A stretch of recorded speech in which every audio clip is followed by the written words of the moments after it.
Hello, I'm Francis Seeley from GlobalNet 21, and I'd like to welcome you to this webinar today at 7 o'clock, and this is the time we usually do webinars.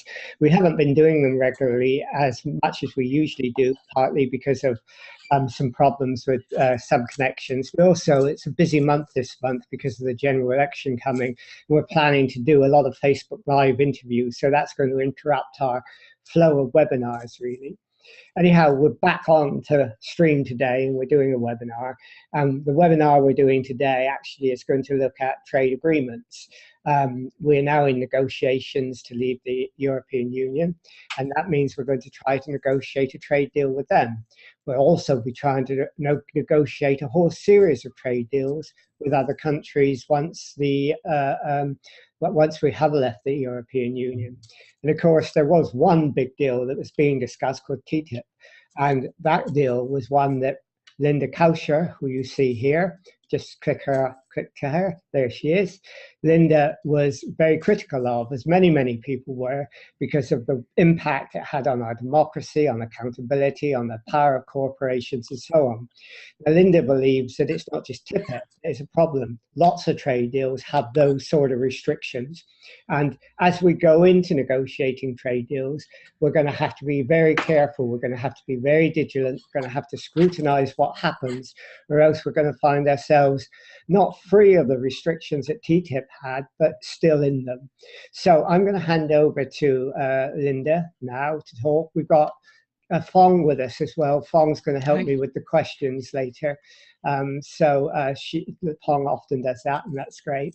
But I'm going to go to Linda very soon. But before I do, let me say, please type any comments you've got or any questions you've got as Linda's speaking in the right-hand column. If you haven't got the chat box up yet, you can put your cursor at the bottom of the screen and it says chat. You click on that and a chat box comes up. And if you type in there, you can see there's already things in there. Peter Feltham has already typed in there, so please feel free to type in and that will be great. Anyhow, Linda, thank you for doing this, and I'm going to hand over to you now. Thank you. I want to make it very clear that I'll be talking about what passes for trade deals and not about trade. So, despite divisions among us, we're all now up against the corporate takeover of the world. And as corporations become bigger, more powerful, dominate governments' agendas, for instance, in lowering regulations, governments in turn are colluding in trade deals that lock in corporate power. So international trade deals are a key element of this global corporate takeover. And though the trade agreement process is government to government, they are actually a class issue in which there's a strengthening and literally a legitimizing of the power of transnational capital over the interests of the rest of us and over our democracy. So while the media focuses on tariffs on goods, these deals are mostly about transnational investors getting unfettered access into their trade partners' services markets and fixing that access irreversibly into international law. And that's reinforced by investor-state dispute settlement, ISDS, allowing transnational corporations to sue governments for any regulation that negatively affects their future corporate profits. So with Brexit, the international trade agreements, including the one that we have with the EU, will frame our future. Not just in the access and tariffs that are being discussed, but also in the embedding of corporate power, which is not being discussed. What I'm going to be talking about is the most dangerous aspects of trade deals and what's happening with those. The EU's trade deals and us, the UK Brexit trade deals and some implications of those, and the UK trade deal environment. So the elements of trade deals that have been identified as most dangerous are investor-to-state dispute settlement, regulatory harmonisation with its potential effects on standards such as health and safety, and the interplay between these. So what's happening with these? ISDS was adjusted for the Canada agreement to a different form, the investment court system, but not very different. Now the EU is proposing a multilateral investment court to overcome the objections, even though it still is ISDS anyway, but also to institutionalize and embed ISDS much more deeply than in the current ad hoc tribunals. So the EU seemingly is determined to take forward this proposal, though it will need to be accepted, for instance, by the US. By the way, ISDS cases are now a thriving investment opportunity. Investors are taking the cases forward on behalf of corporations and then sharing the rewards. The rewards are the payouts of government money. Harmonizing standards is happening now in other agreements outside of trade deals. For instance, there's now an EU-US pharmaceutical agreement and a 1998 EU-US manufacturing standards agreement has been recently updated. These agreements are likely to limit regulation. So the point that I'm making here is that both ISDS and regulatory harmonization, these most dangerous aspects of the trade deals, are now being developed outside of the individual trade deals too. So to talk about the EU's trade deals and us, the EU will be in any the UK will be in any EU deals that are at least provisionally implemented before we actually leave the EU. So if they're provisionally implemented, we'll be in for 3 years or for 20 years if they've been fully ratified. The Canada-EU deal, CETA, will be provisionally implemented possibly at the beginning of June, though it will not be, the ISDS aspect will not be provisionally implemented. So currently 35 member state parliaments, national and subnational, need to ratify it. Any of them can veto it. Some states have started the process. The process may take up to 5 years. The Walloon Parliament seems to be waiting to see what the ISDS in CETA looks like. The Belgium government undertook to request a European Court of Justice opinion on the compatibility of the CETA version of ISDS with the EU treaties to satisfy Wallonia that was standing out against it. I understand they're still preparing that request, that it hasn't gone in yet. Which means that if it goes in, it will be after the agreement is provisionally implemented. The Catalonian government has very recently asked the central Spanish government to suspend CETA for ratification. So we have to see what happens with this. On the Canadian side, there are some issues for those who will lose out, but will probably be sorted out with compensation. Apparently, according to the Commission, some tweaking of CETA is still possible at this stage. The Singapore agreement, which is negotiations are finalised, awaiting a European Court of Justice decision on the mixity, on who has real responsibility.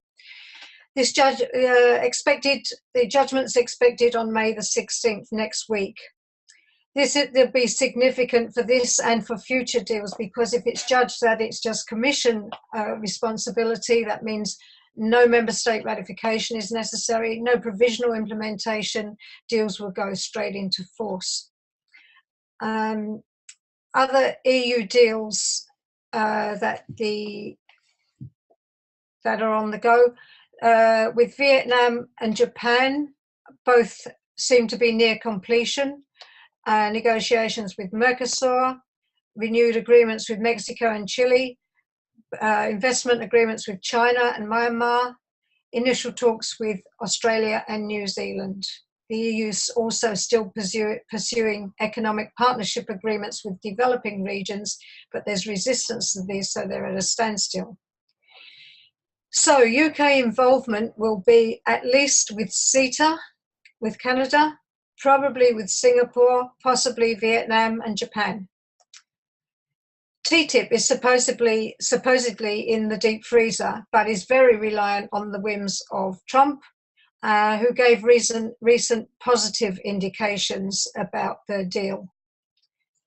There's some general developments within the EU in relation to trade deals that I draw your attention to. It's possible that the anti-TTIP feeling may be fueling anti-EU feeling, which makes it a negative for EU institutions. The Trade Commissioner now wants to avoid trade acronyms like TTIP, as she says they become toxic, which means that we get to use them. And so, for instance, we'll be likely to dump the TTIP acronym if talks resume with the US. And thirdly, the EU is proposing cutting funding to any NGOs that have objectives contrary to the values of the EU, including its commercial objectives, which would be its trade deals.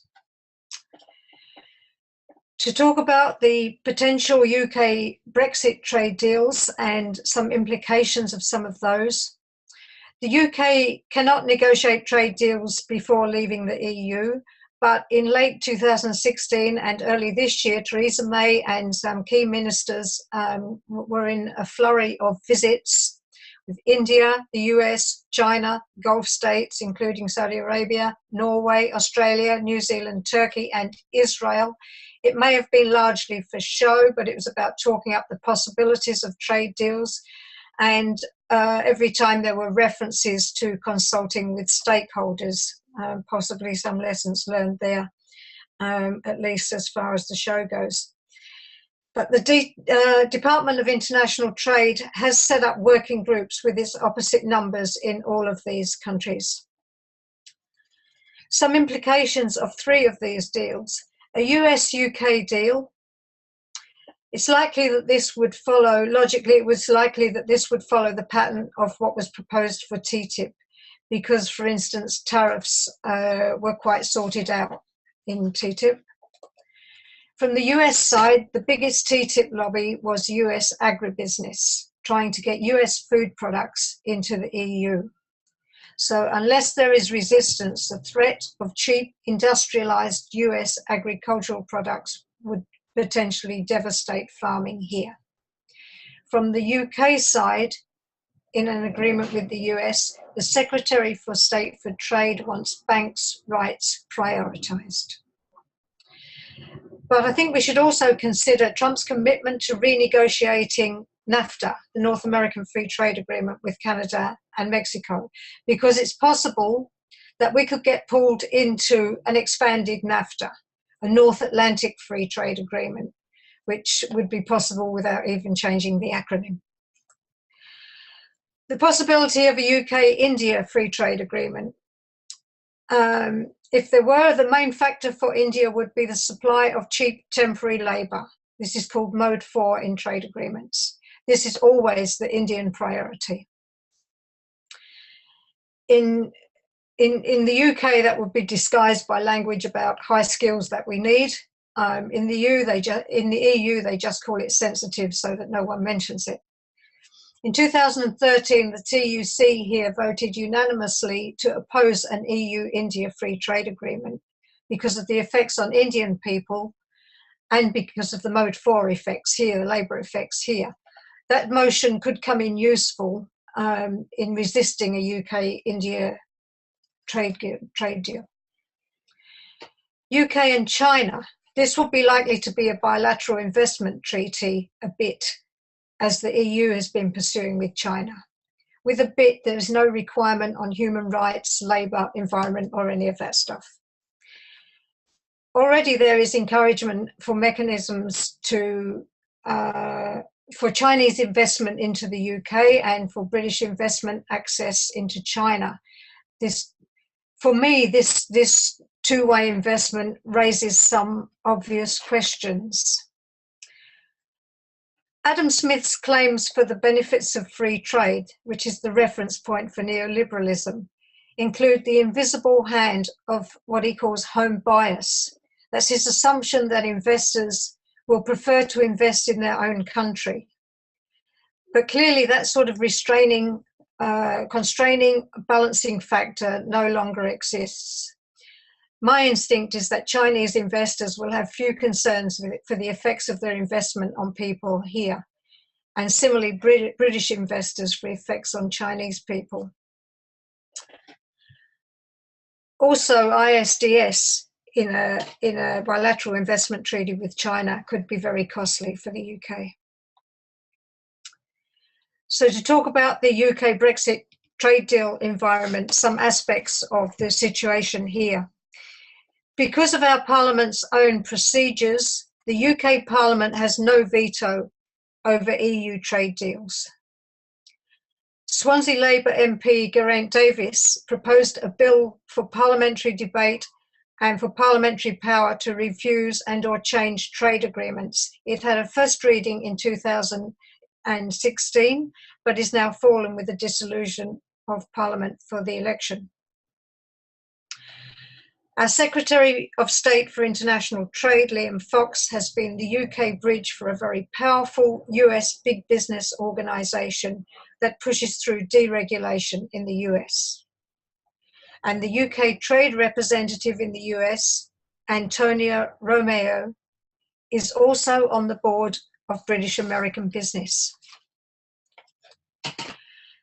Another point is that the City of London will dominate any moves on trade negotiating here, and perhaps it's worth noting that Theresa May's husband is a senior executive at a $1.4 trillion investment fund with stakes in JP Morgan and in Lockheed, which is bidding for a £1 billion NHS contract. The current thrust of any UK political and media attention to prospective Brexit trade deals is about grabbing at any trade deal opportunity regardless of what it might entail. And this rather crass view might be exacerbated further if a competitive trade deal environment develops between the EU and the UK. I can envisage that happening. The Labour MP Barry Gardiner did initiate a just trading community focused on benefits for small and medium enterprise from any trade deals. But I haven't heard about that any more about that since it was initiated. So to finish, some ideas from me about what's needed: a network of committed people watching, discussing, and prepared to act, including to challenge the media's trade deals at any price rhetoric. We need to formulate some definitive red lines for all UK trade deals to which groups and institutions can sign up their support so that that support is visible. We need to educate on the real nature of trade deals, especially services, trade in services. And this Davis bill needs to be represented to a new parliament. So I look forward to hearing your ideas.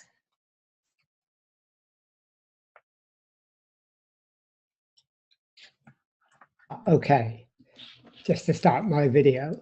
Yeah, thanks very much. I was making some notes in that, and you caught me.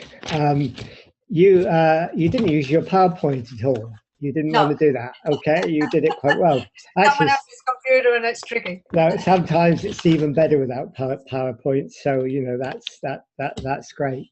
Okay, everyone, you've heard what Linda said, and she's given a fairly, I think, strong description of what the environment is and what is likely to happen and the difficulties in the future that we might face in terms of negotiating trade deals and the impact it might have on us. So please, if you have any comments or if you have any questions, please type them in and we'll put them to Linda. And Fong, obviously, you look for those. And if you have any questions yourself, please ask them. But I guess I'll start the ball rolling while we're waiting. I mean, you've described trade deals and all the problems and the restrictions and the power of corporations.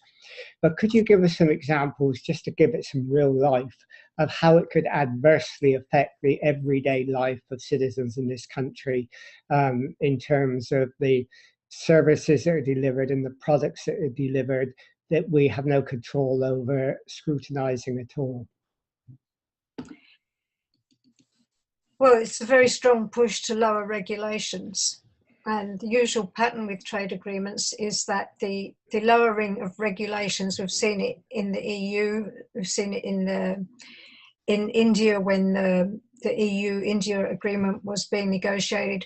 Whatever the demands are, it takes place as a domestic policy change. So it doesn't look like it's part of the agreement a lot of the time. So it's happened with the pressure on the regulations and the weakening of regulations in the EU on endocrine disrupting chemicals, for instance. But it was lobbying by the US, but it didn't look like it was part of a trade agreement. So that's what we could expect is a lowering of regulations, seemingly like it's a domestic policy decision, but actually in preparation for a trade agreement. So that could be sort of health and safety stuff lowered. I mean, so for example, I mean, if you can give some concrete examples, I mean, you talked about food and the agro business being a very dominant factor in this. I mean, if we were to import American meat, for example, they might have hormones in them that we normally wouldn't want. We may have genetically modified food that we might not want. Is that the sort of thing that you're talking about? Is that the sort of thing that we might, in fact, be faced with if we don't have the right controls that we want? Yes, but like I say, you wouldn't be faced with, oh, the US wants to bring in GM food. There'd be a debate in this country, or, oh, maybe GM's okay and that, and the regulation would be lowered in preparation for that entry.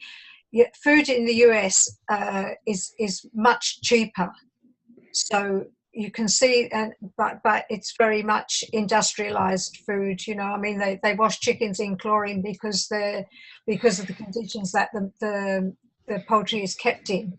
So the standards are much lower. The food's cheaper, so you'd have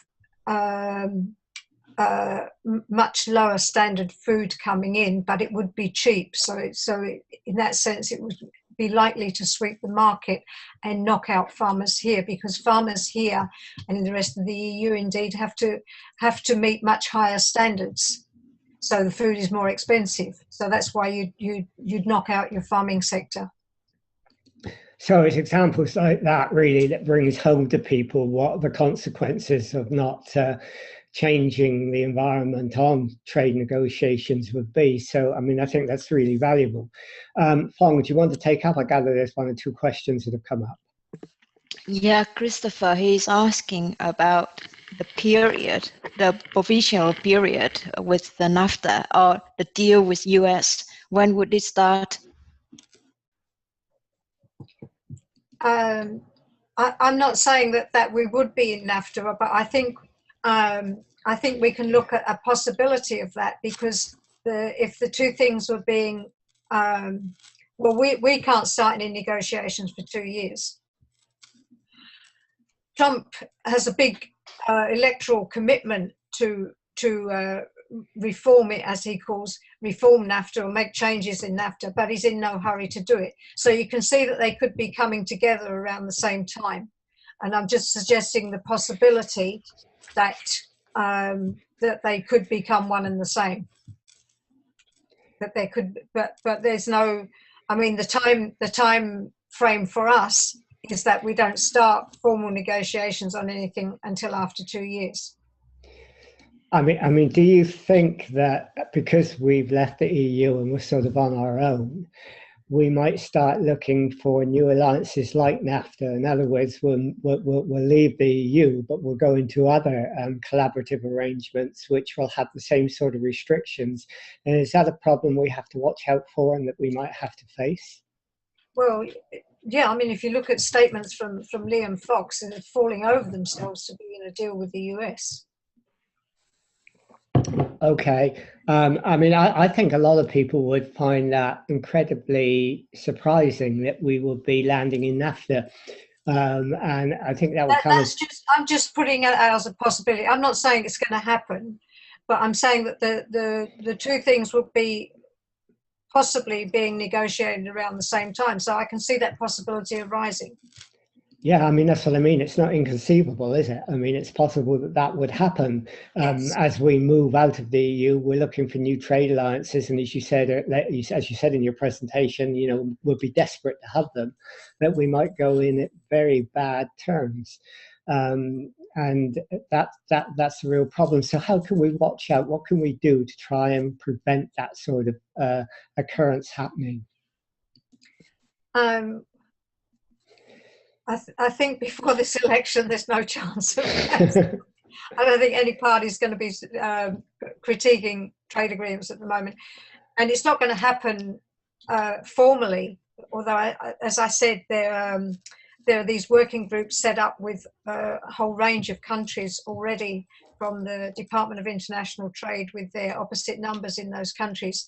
But nothing's going to happen formally for while we're still in the EU. So there's that sort of time stretch in front of us. But I think that a very solid thing to do is to have a list of things that we will not have in trade, that are red lines, that are not acceptable in trade agreements. Because that would be, that's then in one form. Whereas if you're trying to address a lot of different trade agreements, that's off in a lot of directions. But if you have your red lines of what's not acceptable, that can be in one definitive form. And there's a possibility, if you were campaigning on this, to have institutions and organisations sign up to that, so that the support for those red lines was visible, publicly visible. Okay, Fong, I gather there's another couple of questions. Yes, there is another question from Michelle asking, what do we have of legal resources to protect our organisation or UK citizens against the content of the trade deal with other countries? Legal protections, legal resources that we have as citizens. Yeah, or organisation. Much less than you would expect in the Parliament, because when the European Scrutiny Committee was demanding a parliamentary debate on CETA, all it got was like an ad hoc committee, not even a standard committee of the Parliament. An ad hoc committee discussed it and gave the MPs a tick box for it, with huge documents to read. So no debate and no chance to oppose it. So it actually means our democracy is much weaker than you think. That bill was a very good move, because in putting that bill forward to demand debate and the power to change or block trade agreements, it really highlighted the fact that we don't have that in the current situation. So you are saying we don't have many resources? I mean, we've got to make them. We've got to make them from the ground up, really. I'm saying that the democracy is, the parliamentary democracy on these issues is very weak. But I guess Brexit, I think we need to look for positives, and I think Brexit is an opportunity to say that's not good enough, that we need that we want changes in those regards. So, sorry. No, go ahead. So is it part of the agenda of what Theresa May is going to do? Do you know? What is? The legal part of it. I don't think there will be any move for more democracy unless we demand it. When you say we demand it, I mean, one of the problems we've got is that trade deals doesn't sound very sexy, does it? And tell me about it. I've been yeah, looking no, at I know, and I mean we're we're about to do some interviews of candidates on Facebook Live in 3 constituencies in North London, and we're doing it with another Facebook group that's local and it's got a huge number of people. And they did a survey poll of the issues that people are interested in, and knife crime, police resources, education cuts, social care, Brexit, but not talking about trade deals. No one really gets worked up about trade deals. So how do we get the momentum behind the sort of opposition that we need in order to achieve the sort of scrutiny and change you want? I mean, it's a really uphill struggle, isn't it? And at the moment, there's nothing there. There's nothing there to oppose at the moment. So, well, there's the EU stuff, but that's because of our current structure. We have to look to what the other member states will do on that. So for the Brexit deals, there is nothing there to oppose at the moment, and this is why I suggested that we need the red lines of what we won't have, and to have a committed network of people that are watching what's happening, because you have to look for signs. I mean, you have to look to see that that Liam Fox has indicated that banks' needs should be prioritised in. You have to be looking for this stuff all the time. You want to know what action you can take. Well, and to make it more sexy, I think any opportunity to question the media's very superficial attitude, because the way the media are approaching this, the interviews I hear with politicians are just like, what trade deals can you get? How can you get a trade deal? So it's a real push in that direction. There's never anything anything critical or any attention to the content of trade deals. So I guess it's up to people to hassle the media about this when you hear things. I'm sorry I can't give you some magic bullet that will change everything. But like I say, at the moment, there's nothing there to change, but you can see how watchful we need to be. And what the pattern is from the ones that have been negotiated in the last few years, the pattern, how dangerous they are. Yeah, sure, I understand that. But, you say we need to get a group of committed people together, and I'm sure that's right. But what interests me is how committed you are. I mean, you obviously have taken a topic which, as we said, isn't sexy. You're very passionate about it. I mean, what's made you so passionate about it? What's made you committed to sort of campaign in this area? It's one that not many people would have had the same sort of depth of passion and persistence that you've had. I guess I realised that it is the big picture, and that a lot of the stuff that people work on, that this is the umbrella for it, that this decides the direction in which thing goes. The trade agreements really matter. So for all the people working on climate change, the trade deals and the rights that they give to corporations make a really big difference to what happens with climate change action, and what countries, what states do on climate change can be very much limited by trade agreements. I just realised that they are the big picture. So if you campaign on climate change, if you campaign about genetically modified foods, and you don't take account of all these things that are happening in the background on trade deals, you may end up defeating your own cause. Is that what has led you to the commitments you have? Yes. So most issues will be affected by trade agreements. Okay, and we've got some more questions coming up, Fong. Yes, sorry, I have to come back because I read it wrong. I said resources, but it was not that. It was meant reverse. It was more about the the opportunities and strengths that could help us in our negotiation. I don't know whether you have more comment to it or not, but I have also other questions for you. I mean, do you want me to follow up on that? It's up to you. If there is not much to say, then I can jump to the next question. Sorry. Yeah, let's move on. Yeah. Yeah. okay.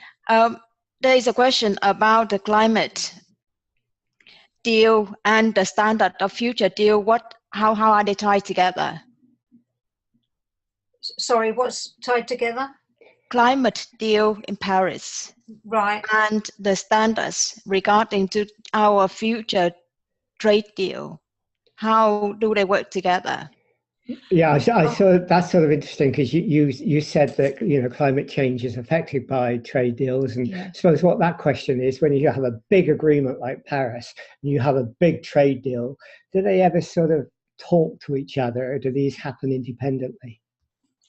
I'm not really up on the trade I didn't follow the Paris stuff closely, but ISDS, the Investor State Dispute Settlement, is a massive area where any regulatory change can be challenged by corporations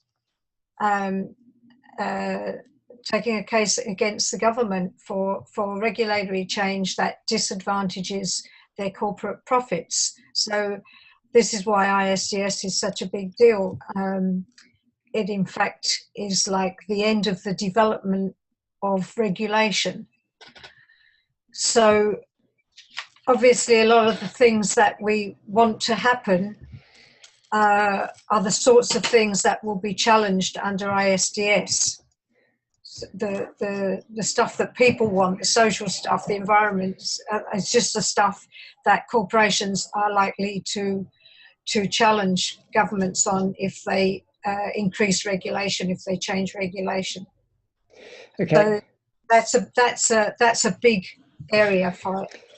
Yeah, okay. Michelle says that she sees that the organization Global Justice is now looking at trade deals as being important and considering them. And she's asking, in your knowledge, are there any other organizations that are taking up this campaign and understand what they mean?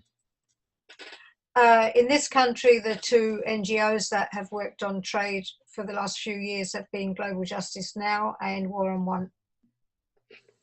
What about organizations like the Fair Trade Campaign? Do they ever think of trade deals, or are they too focused on what they're doing?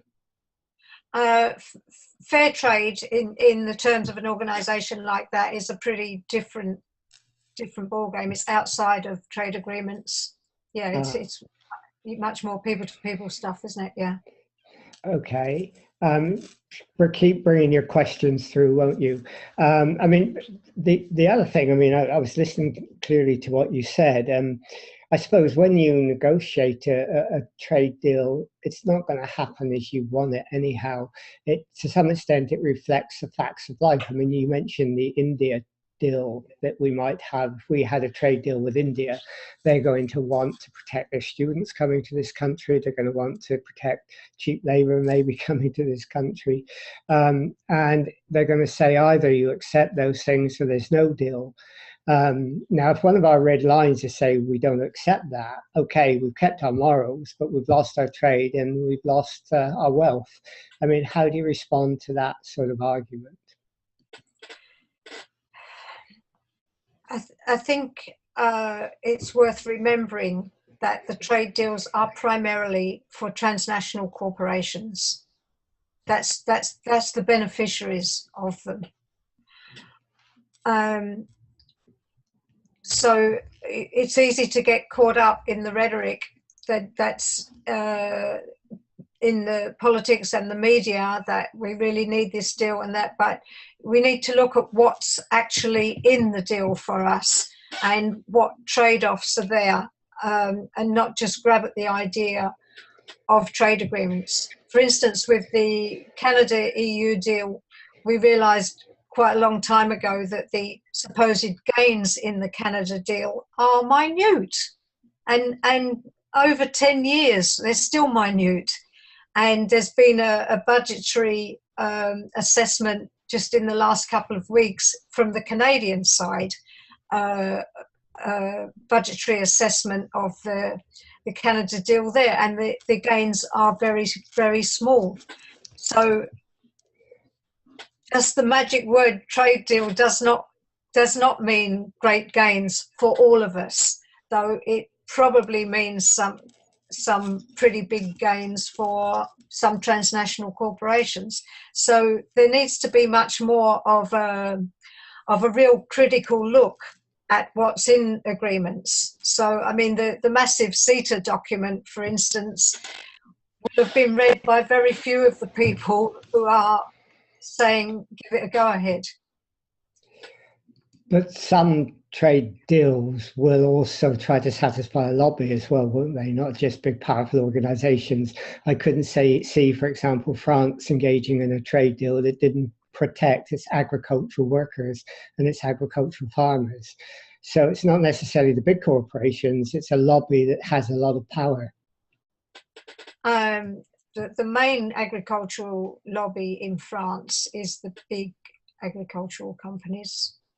The small people, for instance, have not been getting the CAP money. Certainly the small farmers who were objecting to the trade agreements. So I think you have to, just to say like the name of a country, you have to look at the strata within a country and who benefits in the which strata of the country benefit. I mean, for us to go into a trade agreement that prioritizes the needs of banks, is that really what we all want? To come back to the Indian agreement, my sort of experience of that is that the EU-India free trade agreement that was negotiated for quite a few years, about 7 years, I think, but it's never come to fruition. But the EU wants to get it going again. But all the attention in that agreement, especially from NGOs, European NGOs, was the negative effects on Indian people, which were very broad and very significant. But I found out from a trade lawyer in the Commission, I finally got him to tell me what India was asking for, and that whole half of the agreement was for the entry of cheap labour into the EU, and then some further documentation someone passed to me showed it was mostly the UK. So it's significant, and it's without numerical limits. So we would need to know about this, but like I say, these things will be covered up in the language, most likely. Okay. By the way, Fong, in this new system, we have people sometimes ask questions in the question and answer session. Did you see that? Caroline, I asked her a question. Okay, you take those. Yeah, what is Mode 4 with regards, now we are talking about India, what is Mode 4? What is it? Okay, so it's part of trade-in services, and it's about the temporary supply of service suppliers across borders. So it's people being moved across borders to supply services. It's temporary, but temporary is not defined, and it's without numerical limits or quotas. So it could be very significant numbers. Okay. And she has another question. She would like to hear more about Theresa May's husband. Like what sort of thing does she want to know? I think that we were. I have the same question. Does he shave every day? Does he? No, about the money that you mentioned before. Yeah. Okay. Okay. I didn't say it was his money. I said that the firm. No, that he is CEO or something. Yeah. Handles big money. I think he's on TV at the moment, actually. So I've told you about all I know about Theresa May's husband, but I think it's the people in this country do not realise the extent to which the City of London, which is not in any sense London or British. It's transnational capital with a basis in London, but people don't realise the extent to which the City of London dominates UK domestic policy making and UK policy making in regard to the rest of the world. So, for instance, we have to be the most liberalised country in the universe because that's what the City of London wants us to be the model for. So we have to take it into account much more than it usually is taken into account, and it drives policy, particularly UK trade negotiation policy. Is really driven from the City of London. I just thought it was worth pointing out that Theresa May's husband has a significant job in a significant firm in the city. Okay, well, you're very good there. We mustn't libel ourselves, so we have to be careful. One of the problems, though, is I guess, you know, if we're outside the EU and we're a single country trying to negotiate trade deals, if you're negotiating with a country like China, I mean, all the advantages are with them. I mean, their corporate structure and their government is so interlinked, even much more than ours. They have the same interests, and the power that we will have when negotiating with them would be negligible, as so many other countries have found, even the United States. What are you asking me?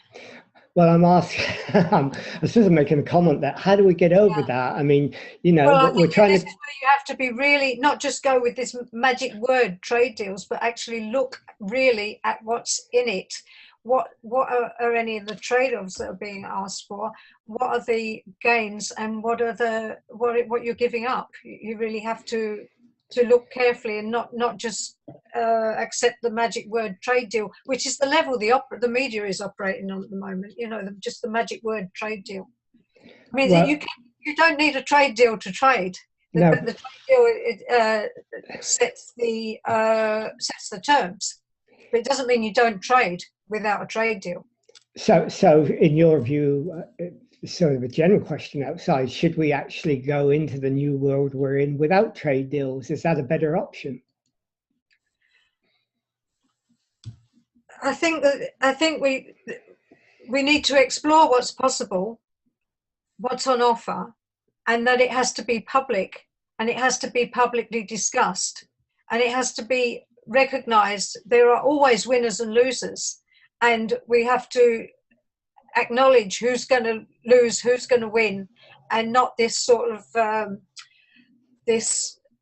trickle down mythology that it's going to be good for everyone, because the losses can be very significant for some people.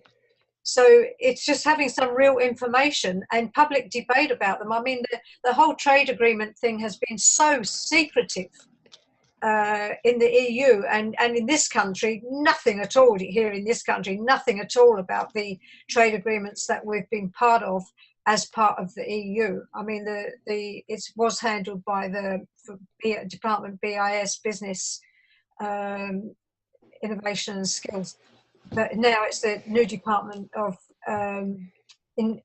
International Trade. But they are just so reluctant to give out any information. It should not be like that. This is our country, our world, our economy, our lives, and we need the information about it, and we need to be able to debate it, and our parliamentarians need to be able to debate it. This is what's lacking, the information. Okay, I mean, so you actually said, you know, two interesting things, that, you know, we should always try to find out, first of all, who benefits, and secondly, we should try and find out whether there is any overall benefit, that sometimes there's no benefit for people at all except the big powers, and it's actually scrutinizing that.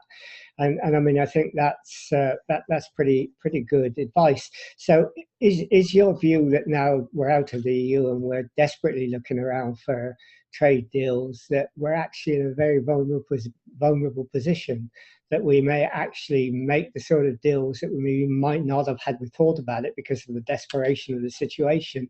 And is this a time for us to actually organize a lot more and be a lot more careful? Yeah, I'd leave out the desperate. I think it's worth noting that we will be very much the minor party with the US, and so we could be told that we have to make huge compromises for a deal with the US. But this is again where you need the information and an initial assessment of what gains and what losses and for whom. That's an important part, for whom, I think. I have a Okay. question. Okay. Before you were talking about education from your slides. Is it the education about trade deal that you are referring to? Yes, I meant it in the sense that not just accepting this magic word trade agreement, but educating people of the dangers, for instance, about the food situation, the dangers of what about ISDS. So the people, I guess I'd call it trade literate, Yeah. having some literacy in these issues. Yes, so who should be responsible for informing people what we are doing or what the government is doing? Who should be responsible, who is. I think it's the government that should be responsible and the department should be responsible, but I wouldn't hold your breath on that one. So I guess it's up to, it comes down to a people-to-people stuff. Sorry, so the information that you have today, is it, can everyone access it or only few people like you can access it? I've been in a sort of email loop with, I suppose, mostly with EU NGOs who are, especially in Brussels, are often in a position to get information and pass it round. Some of it's reported information from the press, but this could, with Brexit, this could come much more, and I'm sort of feeling that way now, and that it will be much more like this, that it'll come back back to here, the information here. So it's about digging for information here and sharing what information you do have here. Because I think the problem is that the internet today, you can put in Brexit and you get a lot out from Google. And it's information, but what kind of information is it that we want? And there may be wrong information on the internet. I can't deal with wrong information. I can see that if you Googled Brexit, you'd get a million things. I